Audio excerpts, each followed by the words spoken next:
നമസ്കാരം.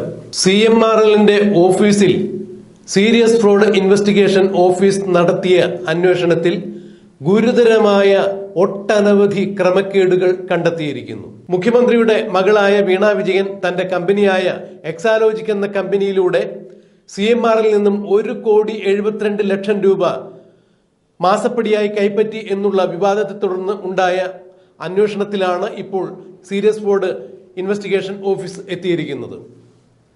രണ്ട് കമ്പനികൾ തമ്മിലുള്ള സേവന വേതന വ്യവസ്ഥ പ്രകാരമുള്ള സാമ്പത്തിക ഇടപാടുകളാണ് ഇവർ തമ്മിൽ ഉണ്ടായിരിക്കുന്നത്, അതായത് എക്സാലോജിക്കും CMRLും തമ്മിൽ ഉണ്ടായിരിക്കുന്നത് എന്നാണ് മുഖ്യമന്ത്രി നിയമസഭയിൽ വ്യക്തമാക്കിയത്.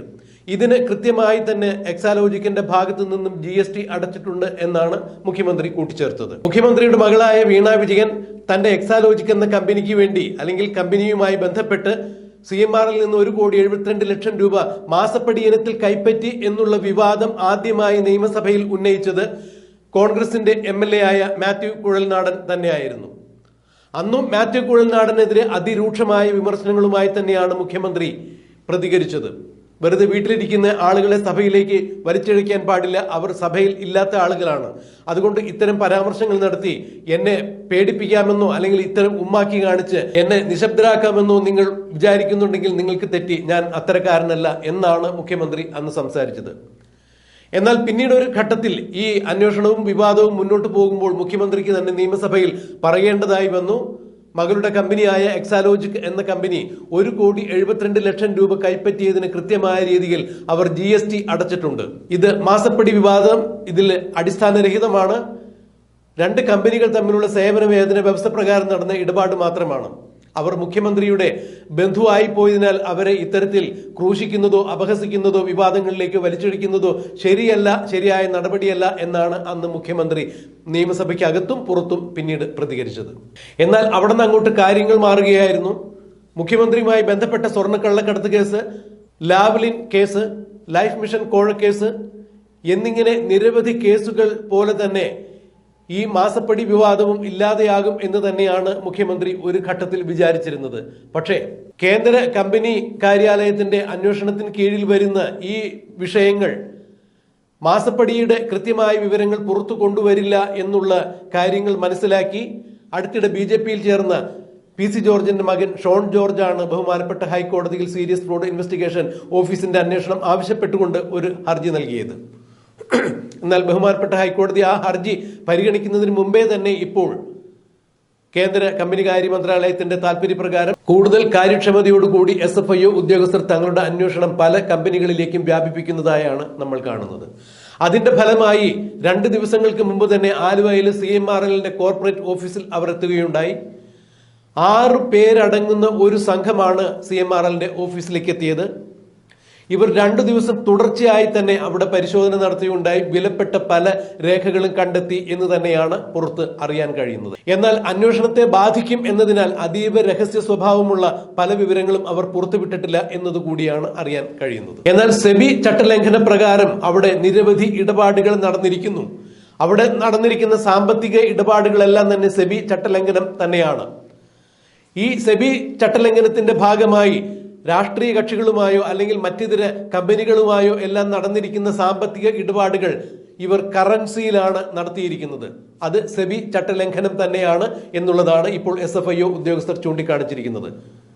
മുഖ്യമന്ത്രിയുടെ മകൾ വീണ വിജയൻ എക്സാലോജിക് എന്ന കമ്പനിയുമായി നടത്തിയ സാമ്പത്തിക ഇടപാടുകളിൽ ഗുരുതരമായ ക്രമക്കേടുകൾ SFIO കണ്ടെത്തിയിരിക്കുന്നു എന്നുള്ളത് തന്നെയാണ് വീണ്ടും പുറത്തു വരുന്ന റിപ്പോർട്ടുകൾ. എന്നാൽ ഇപ്പോൾ SFIOയുടെ അന്വേഷണം മറ്റു പല മേഖലകളിലേക്ക് നീങ്ങുന്നു. KSIDCയിലേക്ക് അന്വേഷണവുമായി പോകുന്നു. KSIDCയിൽ എത്തി എന്ന് തന്നെയാണ് SFIO KSIDCയിൽ എത്തി എന്ന് തന്നെയാണ് ഇപ്പോൾ അറിയാൻ കഴിയുന്നത്. CMRL പരിശോധന നടത്തിക്കൊണ്ടിരിക്കുന്ന SFIO ഉദ്യോഗസ്ഥർ കൃത്യമായ പല വിവരങ്ങളും ശേഖരിച്ചു കഴിഞ്ഞിരിക്കുന്നു. ഏതെല്ലാം കമ്പനികൾക്ക് 2013 മുതൽ ഈ കാലയളവ് വരെ അവർ ഏതെല്ലാം ഇനത്തിൽ പണം കൊടുത്തിട്ടുണ്ട്, അത് കറൻസിയായാണോ ബാങ്ക് അക്കൗണ്ട് വഴിയാണോ എന്നുള്ള രേഖകളെല്ലാം കൃത്യമായി തന്നെ അവർ കരസ്ഥമാക്കുകയുണ്ടായി.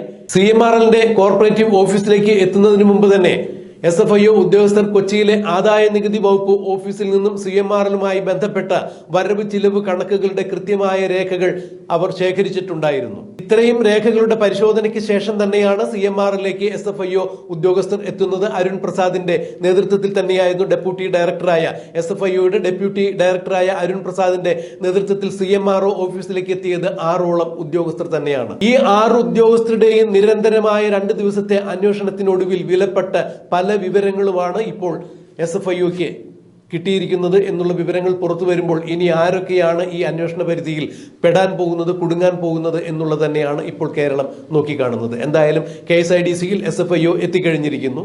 CMRൽ നിന്നും മുഖ്യമന്ത്രിയുടെ മകൾ വീണ വിജയന് കൊടുത്തിരിക്കുന്ന പണത്തിന്റെ കണക്കുകൾ ഉൾപ്പെടെ മറ്റനവധി തരത്തിലുള്ള സാമ്പത്തിക ക്രമക്കേടുകൾ അവിടെ കണ്ടെത്തിയിരിക്കുന്നു. സെബി ചട്ടലംഘന പ്രകാരം തന്നെയാണ് സാമ്പത്തിക ക്രമക്കേടുകൾ അവിടെ നടത്തിയിരിക്കുന്നത് എന്നുകൂടി കണ്ടെത്തിയിരിക്കുന്നു.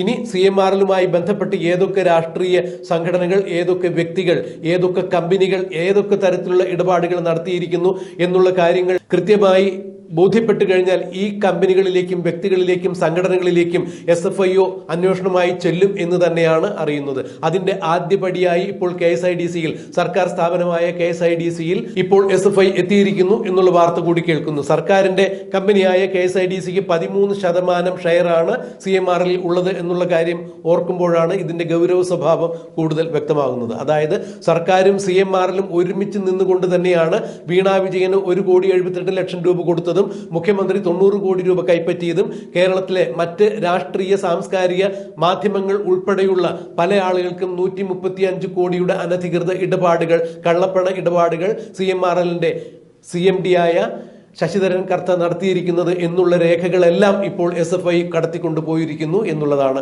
അറിയാൻ കഴിയുന്നത്. ഇതിൽ തന്നെ അന്വേഷണത്തെ ബാധിക്കുന്നു എന്നുള്ളതിന്റെ പേരിൽ അതീവ ഗുരുതരമായ രഹസ്യ സ്വഭാവമുള്ള രേഖകൾ SFIO പുറത്തു പറഞ്ഞിട്ടില്ല. എന്നാൽ അത്തരത്തിൽ ചില രേഖകൾ കൂടി SFIO ഉദ്യോഗസ്ഥർ അവിടെ നിന്നും കടത്തിയിരിക്കുന്നു അല്ലെങ്കിൽ കണ്ടെടുത്തിരിക്കുന്നു എന്നുള്ള വാർത്തകൾ തന്നെയാണ് പുറത്തു വരുന്നത്. ഇത് മുഖ്യമന്ത്രിയെ സംബന്ധിച്ചിടത്തോളം, വീണ വിജയനെ സംബന്ധിച്ചിടത്തോളം തലയ്ക്ക് മുകളിൽ തൂങ്ങുന്ന വാള് തന്നെയായി മാറുന്നു. ലാവ്ലിൻ കേസ് ബഹുമാനപ്പെട്ട സുപ്രീം കോടതിയിൽ 38 പ്രാവശ്യം മാറ്റിവെക്കാൻ മുഖ്യമന്ത്രി പിണറായി വിജയന് സ്വാധീനമുണ്ടായിരുന്നു, കഴിഞ്ഞിരുന്നു എങ്കിൽ തീർച്ചയായും SFIO അന്വേഷണത്തിൽ നിന്നും മുഖ്യമന്ത്രിയും മകളും പുഷ്പം പോലെ ഇറങ്ങിപ്പോകും എന്നൊരു തരത്തിൽ തന്നെയാണ് ഇപ്പോൾ സാമൂഹ്യ മാധ്യമങ്ങളിൽ അടക്കം നിരവധി പോസ്റ്റുകൾ പ്രത്യക്ഷപ്പെട്ടുകൊണ്ടിരിക്കുന്നത്. എന്നാൽ ഒരു കാരണവശാലും മുഖ്യമന്ത്രിയും മകളും ഈ കുറി രക്ഷപ്പെടില്ല എന്ന് തന്നെയാണ് നിയമവൃത്തങ്ങൾ ചൂണ്ടിക്കാണിക്കുന്നത്. എന്തായാലും പ്രാഥമിക തെളിവെടുപ്പുകൾ മാത്രമാണ് CMRൽ നിന്നും SFIO ഉദ്യോഗസ്ഥർ നടത്തിയിരിക്കുന്നത്. വീണ്ടും വിശദമായ പരിശോധനകൾ ഉണ്ടാകും എന്ന് പറയുമ്പോൾ CMRലിനെ സംബന്ധിച്ചിടത്തോളം, അവരുടെ നിലനിൽപ്പിനെ സംബന്ധിച്ചിടത്തോളം വലിയ വിഷയമായി മാറുന്നു. 2 ദിവസത്തെ പരിശോധനകൾ നടത്തുമ്പോഴും അത് പ്രാഥമികമായ അന്വേഷണത്തിന്റെ ഒരു ഭാഗമായി നടത്തിയിരിക്കുന്ന പ്രാഥമികമായ തെളിവെടുപ്പുകൾ മാത്രമാണ്. ഇനിയും പരിശോധനകൾ തുടരും എന്ന് പറയുമ്പോൾ കേരളത്തിലെ ആലപ്പുഴയിലെ തോട്ടപ്പള്ളി മേഖലയിലെ തീരപ്രദേശങ്ങളെല്ലാം കരിമണൽ ഖനനം ചെയ്തുകൊണ്ട് കേരളത്തിന്റെ ആവാസ വ്യവസ്ഥയ്ക്ക് പോലും തുരങ്കം വയ്ക്കുന്ന ഇത്തരം ഒരു കമ്പനിയുടെ ഭാവി തന്നെ, അതായത് CMRL എന്ന കമ്പനിയുടെ ഭാവി തന്നെ അനിശ്ചിതത്വത്തിലാകും എന്ന് തന്നെയാണ് നിയമവൃത്തങ്ങൾ ഇപ്പോൾ ചൂണ്ടിക്കാണിക്കുന്നത്. CMRൽ പരിശോധനയ്ക്കെത്തിയ SFIOയുടെ 6 ഉദ്യോഗസ്ഥരിൽ 4 പേരും മടങ്ങിപ്പോയിരിക്കുന്നു. ബാക്കി 2 പേരാണ് ഇപ്പോൾ CMRL കോർപ്പറേറ്റ് ഓഫീസിൽ തങ്ങുന്നത് എന്നാണ് അറിയുന്നത്. എന്തായാലും ഇത്തരം വിവരങ്ങൾ പുറത്തു വരുമ്പോൾ അത് മുഖ്യമന്ത്രിക്കും മുഖ്യമന്ത്രിയുടെ മകളായ വീണ വിജയനും ഒരു കാരണവശാലും ഭൂഷണമായ വർത്തമാനങ്ങളല്ല എന്ന് തന്നെയാണ് നിയമവൃത്തങ്ങൾ എടുത്തു കാണിക്കുന്നത്. KSIDC സർക്കാർ സ്ഥാപനമായതിനാൽ KSIDCക്ക് CMRൽ 13% ഓഹരി ഉണ്ട് എന്നുള്ളതിനാൽ തന്നെ CMRലിൽ നടന്നിരിക്കുന്ന സാമ്പത്തിക ക്രമക്കേടുകൾ ഉൾപ്പെടെയുള്ള വിഷയങ്ങൾക്ക് മുഖ്യമന്ത്രിക്ക് കൂടി അറിവുണ്ട്. അല്ലെങ്കിൽ സംസ്ഥാനത്തിന്റെ തലവൻ എന്ന രീതിയിൽ സംസ്ഥാനത്തിന്റെ ഒരു കമ്പനിയായ KSIDCക്ക് പങ്കുണ്ട് എന്ന് വരുമ്പോൾ അത് മുഖ്യമന്ത്രിയിലേക്കും അന്വേഷണം നീണ്ടു ചെല്ലാനുള്ള സാധ്യതയുണ്ട്. SFIO ഉദ്യോഗസ്ഥർ നാളെ ക്ലിഫ് ഹൗസിലേക്കോ സെക്രട്ടേറിയറ്റിലേക്കോ ചെല്ലും എന്നുകൂടി അറിയപ്പെടുന്നു. എന്തായാലും ഇപ്പോൾ KSIDCയിൽ ഇവർ എത്തിയിരിക്കുന്നു, SFIO എത്തിയിരിക്കുന്നു. നാളെ വീണ വിജയനിലേക്കോ അഥവാ മുഖ്യമന്ത്രിയിലേക്കോ എത്തും എന്നറിയുന്നു. എന്തായാലും KSIDCയിലെ വിശദമായ പരിശോധനയ്ക്ക് ശേഷം തന്നെ വീണ വിജയന് നോട്ടീസ് അയക്കും എന്നുള്ള വിവരങ്ങൾ തന്നെയാണ് ഇപ്പോൾ അറിയാൻ സാധിക്കുന്നത്. എന്തായാലും മുഖ്യമന്ത്രി എന്ന നിലയിൽ പിണറായി വിജയന്റെ നാളുകൾ എണ്ണപ്പെട്ടിരിക്കുന്നു എന്ന് തന്നെയാണ് പല നിയമവൃത്തങ്ങളും ചൂണ്ടിക്കാണിക്കുന്നത്. വീണ വിജയനിലേക്കും വീണ വിജയന്റെ എക്സാലോജിക്കിലേക്കും SFIO ചെന്നെത്തുമ്പോൾ അവിടെ നിന്ന് കിട്ടുന്ന തെളിവുകൾ നിർണായകമാകും. അത് മുഖ്യമന്ത്രിക്ക് തൽസ്ഥാനത്ത് തുടരുവാനായി തടസ്സങ്ങൾ ഏറെ സൃഷ്ടിക്കും.